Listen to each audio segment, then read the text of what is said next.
വയനാട് കണക്ക് വിവാദത്തിൽ മാധ്യമങ്ങളെ പഴിച്ച് മുഖ്യമന്ത്രി. കേരളത്തെ തകർക്കാനുള്ള നീക്കങ്ങൾക്ക് മാധ്യമങ്ങൾ കൂട്ടുനിൽക്കുന്നുവെന്നാണ് കുറ്റച്ചാർത്ത്. മാധ്യമങ്ങൾക്കെതിരെ നിയമ നടപടി സ്വീകരിക്കേണ്ട സാഹചര്യമെന്നുമാണ് മുഖ്യമന്ത്രിയുടെ ഭീഷണി.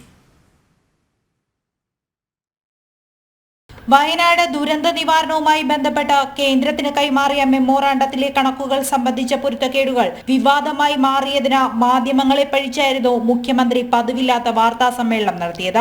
മെമ്മോറാണ്ടത്തിലെ ആക്ച്വൽസ് ചെലവാക്കിയ പണമെന്ന ദുർവ്യാഖ്യാനം ചെയ്തുവെന്നായിരുന്നു പ്രധാന വിമർശനം. കേന്ദ്ര സർക്കാർ പുറപ്പെടുവിച്ച മാനദണ്ഡങ്ങൾ കൃത്യമായി പാലിച്ചുകൊണ്ട് തയ്യാറാക്കിയ മെമ്മോറാണ്ടമാണ് കേരളം നൽകിയത്. അതിനെ ദുർവ്യാഖ്യാനം ചെയ്ത് ധൂർത്തും അഴിമതിയുമാണെന്ന് ജനങ്ങളെ തെറ്റിദ്ധരിപ്പിച്ച് സർക്കാരിനെതിരെ തിരിക്കാനാണ് വ്യാജ വാർത്തക്കാർ ആഗ്രഹിച്ചത്. മാധ്യമങ്ങളുടെ രീതി പരിശോധിക്കപ്പെടണം. ഇപ്പോൾ നടക്കുന്നത് നശീകരണ മാധ്യമ പ്രവർത്തനമാണ്. മലയാളികൾ കൂട്ടായ്മ കൊണ്ട് ദുരന്തത്തെ അതിജീവിക്കാൻ ശ്രമിക്കുമ്പോൾ അതിന് തുരങ്കം വെക്കുന്ന പണിയാണ് മാധ്യമങ്ങൾ കാണിച്ചത്. മാധ്യമങ്ങൾക്കെതിരെ നിയമ നടപടി സ്വീകരിക്കേണ്ട സാഹചര്യമാണ് ഉള്ളതെന്നും മുഖ്യമന്ത്രി പറഞ്ഞു.